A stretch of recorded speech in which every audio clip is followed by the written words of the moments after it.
Hello, everyone. Mike Lampa from Great Data Minds here.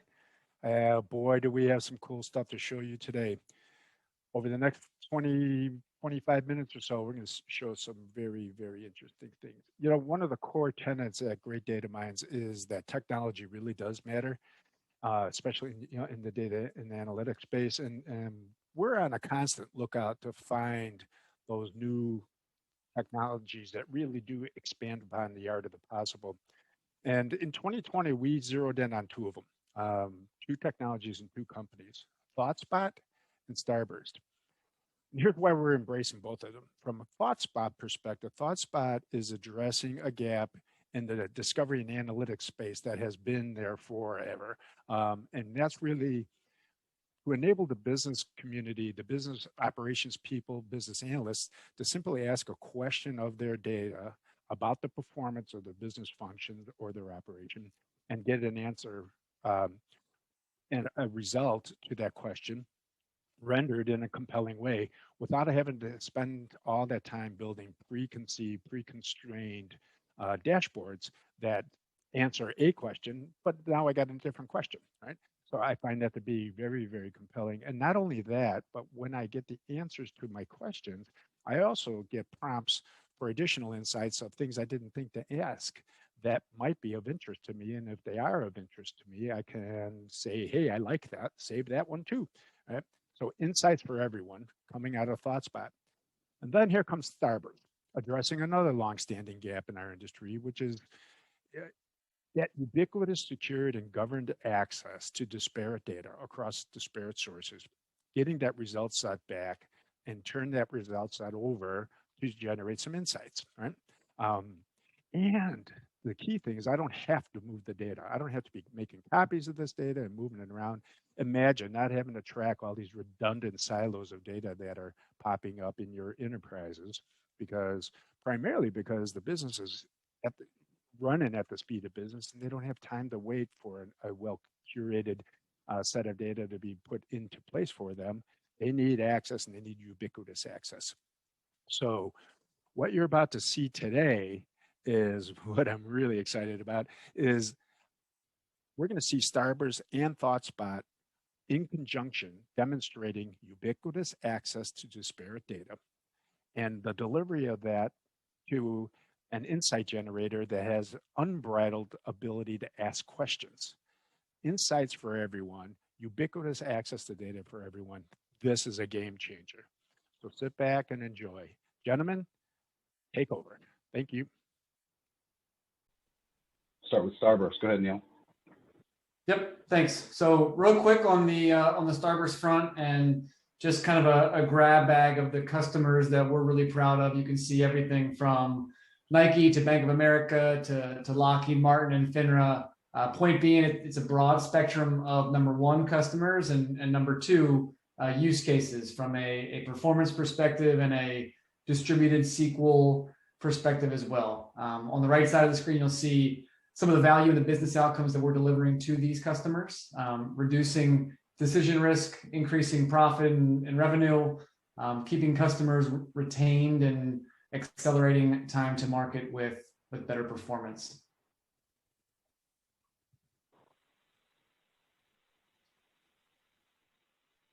On this slide, you'll see sort of the how this sausage is made, right? And I say that because we're taking the industry, and like Mike mentioned, we're kind of turning it on its head, right? Everyone that's probably on this demo has heard single source of truth for a long time, and we're not saying that's wrong, right? Cloud data warehouses, those should exist, and they do exist. We're just saying, what if you could have a single point of access to performantly get to your data and query it where it resides, surface it in a tool like ThoughtSpot without disrupting the business user?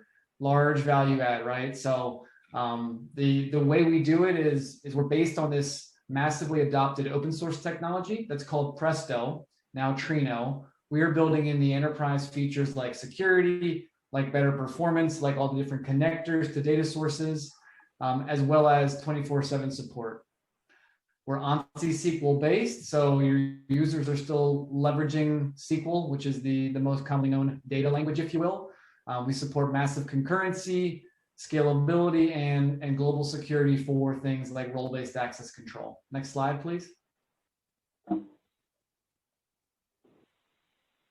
And from a super high level, this is what it looks like to, for example, the Rolls-Royce USA team, right? So you've got your different BI tools and visualization tools up top. Could be for a data scientist, or it could be for a business user looking into a tool like ThoughtSpot. The bottom portion is where you're connecting to different data lakes. And we've got a couple of things thrown in there like BigQuery and Teradata and Hadoop. Could be data warehouses, could be other sources like RDBMSs and things like Kafka from a streaming perspective. But where we fit in is this middle layer, right? So call it a data mesh, call it a query consumption layer, query fabric layer, data fabric. There's a bunch of fun terms out there, but point being is we're that distributed SQL engine that sits in between sources and BI tools to deliver really high performing queries from a perspective of on-prem data, in the cloud data, multi-cloud data. So super open and flexible platform from that perspective. I'm gonna pass it over to Brendan Collins for one quick slide on kind of core architecture. We'll move over to the ThoughtSpot team. Yeah, absolutely. So looking at the core architecture here, we're going to sit primarily inside of a Kubernetes type of architecture. So what you're seeing there, coordinator workers, those would actually sit inside of a Kubernetes cluster. Reason being for that is that we want those worker nodes to be able to scale up or down, which is the type of flexibility that Kubernetes allows us. Reason being, a lot of times your data and analytics teams are really driven during your main business hours, right? 9 to 5, and that could be in places like Europe and the United States. But meanwhile, as you get past those business hours, you want that cluster to scale down to be able to save you compute resources. So whether you're in AWS, Azure, GCP, or on-prem in something like an OpenShift environment, we would primarily spin up inside of a Kubernetes cluster. And then we would be connecting out on the front end to, any client that can use a JDBC or ODBC connection. And we're really fortunate to be able to say that with ThoughtSpot, we actually have a native connection where everything that's happening inside of ThoughtSpot is getting translated into SQL, like Neil mentioned, and then being passed through our platform to these underlying data sources. When we get to the demo, I'll show how we have an integration into Ranger, which allows you to do some of these role-based access control policies. And then we can hook into any of your general user authentication stuff like SSOs, Active Directories, or LDAPs.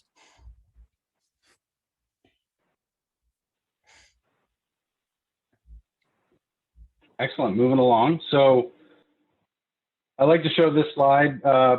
This represents the 50 largest ThoughtSpot customers in North America. And the reason why I show this slide really is because, like you all of these companies has a variety of BI tools that they do a lot of great things with, whether it's Power BI, Tableau, Click, MicroStrategy. And as Mike will tell you, a lot of times they have all of them, right? Yet they still have invested heavily into ThoughtSpot because of one key reason. And somewhere within their data ecosystem, they would like a experience for their business users and associates that don't know SQL to be able to interact and interrogate data and essentially or effectively execute complex query from your cloud data warehouse or a Starburst, right? With an experience that they're used to in their personal lives. If you go to any app on your phone right now, right? We have kind of our 3 favorite North Star apps that really power our design, but it is a search-based consumer app experience that allows a user to ask a question and get an answer in natural language, and ThoughtSpot will translate that to structured query language on the back end, right? We also allow a user, if they're not exactly sure what to ask for, but they know they have some basic understanding of what measures and attributes look like for their questions, they can have ThoughtSpot auto-analyze it, SpotIQ, which we'll show. And then, of course, if you have savvier users that are a little more senior and aren't going to really interact and interrogate data, they just want to monitor certain key metrics and KPIs, right, from multiple sources. And of course, we're talking about live querying from sources in Starburst, but then the operationalization of being able to push insights into business apps. We're finding that customers, as much as they love their BI tools, they have some type of portal or platform that they're building for their customers or their suppliers, and they want ThoughtSpot to be a part of that. but not all of it, right? So you have the search bar embedded somewhere. You have pin boards or answers, which we'll show you in a second, on a home page. And an example of this, I think, was the most relevant was Caterpillar. So Caterpillar has a supplier, customer, and partner portal where they can ask any questions on their business with Caterpillar. And this is embedded in the application where they can go to a search bar, they can kind of look at what revenue looks like, they can look at supply and demand, and it's really taken off. I mean, they're one of our early customers that really adopted it right away. So happy to dig into this a little bit more, but just wanted to share this example because I think it was a pretty good fit with what Rolls-Royce has in mind. Thank you. Yeah, so let me go ahead and share my screen into the Starburst demo before I kick it over to Phil for the ThoughtSpot demo. So thanks, Justin. Thanks, guys. So where we are here is we're actually inside the Starburst UI. I'm going to walk us through kind of our demo use case example and show you guys a couple of the features of the Starburst platform as well as Ranger, like I mentioned. And then I'll kick it over to Phil to kind of show you how all of this would tie in from the data analyst side. So inside the Starburst platform here, like I mentioned, this is sitting on a Kubernetes cluster inside of AWS specifically for this example. We have a functional data set here that's kind of our example Starburst bank data set, which mimics some financial data. Starburst does have a fair number of financial customers, so we built out this demo to kind of replicate some situations that we tend to see in the financial field. So while I'm speaking, I'm going to go ahead and run this query, but let me explain kind of what's happening with this query in the background. So as frequently is the case, right, data ends up in different data sources. So in our particular example here, we have a certain group of data, some account data, as well as some product profile data with our customers that's located in a MySQL database. And then we have a customer profile data source that's actually located in our Postgres database. What we're doing is we're running a simple join SQL statement through our UI, which is then providing us this data set down here at the bottom, which allows us to see a joint data set of things like customer first names, last names, estimated incomes, mortgage IDs, customer segment. Idea here being that, if we wanted to just do some exploration on the analytics that are, the data that's here, we could do that here just through a simple SQL IDE. Now, some of the power of the tool, like Mike was mentioning to start off this presentation, is that we could now, instead of actually having moved this data into something like a data mart, bear in mind, we've just connected to these two underlying data sources. Instead of having moved that to an underlying data mart or some kind of a third system to combine these data sources, we've simply queried against these two data sources. We could then actually create a view based on this particular SQL statement. And then once having created that particular view, we could then actually kind of in the concept of a cooking show, having this already prepared, I basically created a view. This was sort of based on something Phil and I worked on, again, for Rolls-Royce, where we had this view that was created for ThoughtSpot customers here. And I can now go ahead and just actually run this SQL statement based on this view. And so I'm now actually querying that view. So if I had surfaced this view up to ThoughtSpot, basically my end users are able to look at that view as if it was a singular data source. And again, on the back end, we have not moved data anywhere. All we've simply done is connected to data sources, sorted out the data that we wanted to get. We've hidden that under a view and then surfaced that up to our end user. Now, I mentioned that I was going to show off Ranger a little bit, so let me quickly pop over to Ranger. Inside of Ranger, we can do all kinds of things like column and row level masking. What I wanted to show off here during this demonstration is that I've actually created a view over the user that Phil is going to be using for our Burst Bank data.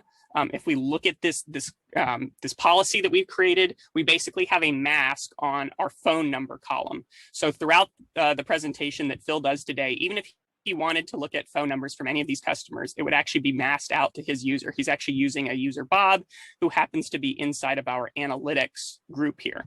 So throughout the demonstration, you won't see any phone numbers. And this, again, is meant to mimic that. As a security team, maybe I'm moving all this data around, I'm creating these views, I'm surfacing this up to end users, but I want to create these roles and policies so that users aren't able to see data that they're not supposed to see. And then the last piece that I'll show before I toss it over to Phil is that throughout this entire thing, we'll be able to look at any queries that Phil runs.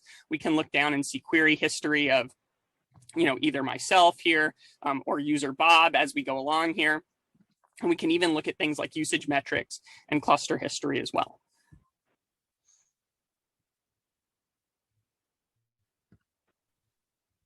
Looks great, Brendan. So let me go ahead and share my screen to show you what does the end user experience look like for the Rolls-Royce employees that are wanting to ask those questions against the data in all those different sources that Brendan just connected to. But in our case, the users we target and provide the most value for is the ones that can't do that today. So the combination of Starburst and us enables them to do that, gives them that capability. And as Justin gave in his introduction with ThoughtSpot, it comes down to search for us. And really, we chose search because we are focused on that end user experience, making it as easy and intuitive as every application we all use on our phones every day of the week. That's what people expect now. They expect that consumer app experience, if you will. So on the home page here, we can jump right into a search and ask a question, or I can jump into any content that I've created in the past or has been shared with me. So something like burst bank analysis here, running off the data that Brendan just connected me to in Starburst here. This is some banking data spread across multiple different sources, but because of Starburst connecting them, I am able to ask these questions across those different sources. So here, think of a pinboard as our version of a dashboard. And so this is a familiar place for a lot of people to start their questioning and getting the answers to them when they're coming to ThoughtSpot. So if I come in here, I see total credit card balance by professional status, and I want to understand maybe this category young professional. Instead of having to go back to a BI team or whoever built this dashboard and ask them to add in a new field or add a different slice, I can simply right click, drill down to that next field. And let's say I want to understand the risk appetite of that class of young professionals. And I can see, not surprisingly, young professionals are both high and wild west with a number of mixed conservatives in there as well. I know certainly at the beginning of my career, I was not very smart with my money. So it definitely fits right in there. But that's one way our end users go about their data. Not only are these pinboards dynamic and you have the ability to ask the next question straight from here, anyone can also create them. And we create them through the other method of interacting with ThoughtSpot. And that's just asking your ad hoc question against the raw data. So if I just put my cursor in the search bar here, before I even start typing, you see that pop up just like you do in Google, those recommendations. So I'm getting not only some different metrics that I have available from that Starburst data connection in Burst Bank, but I'm also seeing credit card balance and risk appetite, and we see these clock icons. It's because it's something I've searched for in the past. So just like if Mike, Justin, Neil, Brendan, and I all type the same 3 letters into Google, we would all get different recommendations because of our previous search history. We give that same experience on top of your business data. So if I do something like, let's say I want to look at my risk appetite based on my number of customers. This is now going out and immediately querying that Starburst data. And I can see it, from a business perspective, if I'm looking to try to target different people by selling products from our bank in this kind of demo example here, they look pretty even in terms of risk appetite. And if this was what was provided to me, I might miss out on some additional context. But because I have the flexibility of the search bar, I can add in other fields very easily. So let's bring in our estimated income. And again, you notice that type ahead functionality giving me those suggestions. So now I can see where I previously would have probably targeted the Wild West, the people who are really just kind of crazy with how they spend their money. I'd actually be missing out because they have a lower total estimated income than my high risk category over here. So I was able to make a better business decision by asking that next question myself. On the technical back end, it's a simple business question I just asked, but what it's doing on the back end, because of the query engine that is powering our search bar, it's actually going across multiple different tables that I'm connected to via Starburst here which is not something a typical end user is going to be able to do themselves, specifically when it has the level of complexity with the SQL. So that is the real power of ThoughtSpot, of being able to mask that complexity and give that capability to the end user. And then if they like this pin icon here, I can go ahead, I can add it right to that dashboard I start on, right to that pinboard first bank analysis. So that's how easy it is to create and add to and build those pinboard stories and then share them out with our team. The last thing I'd like to show you guys here, and always happy to have a conversation after the video here to go deeper, is our SpotIQ. And that's the ability for the engine to help you with insights that you may not have known to ask for. So if I do a different search, let's do number of customers. We'll do by our FICO range here. So our credit score range, and let's bring that estimate income back in as well. So if I'm looking at this chart, I can probably think of 15 different follow-up questions I want to ask here, but I'm not really sure maybe what's the best direction to go that would lead me to something meaningful. And that's where the light bulb here comes in. That's SpotIQ. So it's not a magic genie that's going to be able to tell us exactly what we need to do for our business. What it is a group of machine learning algorithms that is going to statistically analyze your data. And it is going to bring any anomalies, any trends, any correlations in all those fields that were just default selected there for me, and tell me, hey, here's where you should pay more attention to. So it's going to give me the answer to those questions I didn't know to ask. And if I come into my SpotIQ tab, I see this was run 6 seconds ago. So this is one I just ran. And coming in, this is a report SpotIQ automatically generated for me with these 23 insights based off of that query I had. And underneath each insight, it's going to give me a quick description of what it actually found. So for our poor credit range, unemployed, career has significantly higher number of customers. Maybe not all that surprising given the poor credit range. And then for total estimated income by FICO, we can keep on going down here. But I think this is an interesting one, total auto loan balance by career.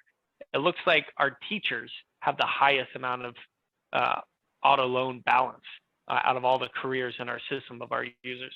So that could help point me to maybe making special offers towards teacher with lower interest rates to be able to, one, save them money, but also help some revenue streams coming in. So there's a lot of different ways we can use this to help make your business more efficient and help you make those better business decisions with the insights you're given here. And Phil, some of those insights, like that one that you saw was really kind of interesting or compelling. Yep. There's like a sentiment a sentiment setting that you can do. Yeah, absolutely. Good point. So I can, much like on social media, I can give this a thumbs up or a thumbs down. What it's going to do is it's for my user, specifically my login, it's going to say, hey, the algorithms and the type of question that was asked here, it's going to stack rank that higher. So next time I run a SpotIQ report, those algorithms might show up higher in the report here for me. So it kind of fine tunes it based on your preferences as you continue to use it. That was my aha moment. Yeah. That's why we give it the light bulb. It's like the light bulb going off. That's why Great Data Minds has a bulb. That's awesome, gentlemen. And really 2 ahas that I've had throughout 2020. One was I can, at scale, connect to all these disparate sources, bring my result set back, and consume it. And consume it in a way that I don't have to have a preconceived notion of what I'm asking for, right?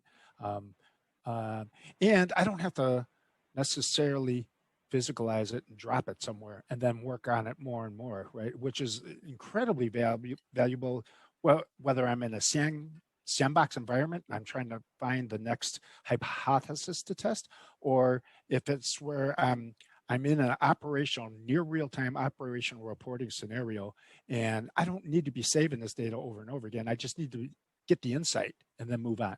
So incredible solution we got going here, guys. And I thank you so much for putting this demo together. If anybody's interested in hearing more about this, hit me up at info at greatdatamines.com, and we'll make sure that we get all the people connected to you, and we can answer your questions. We can do a deeper dive demo. We can discover where your problems are and see how we can serve up a solution for you. So thanks again, gentlemen, everyone. Yeah, love my partners, and thank you everyone for checking this demonstration out. Okay.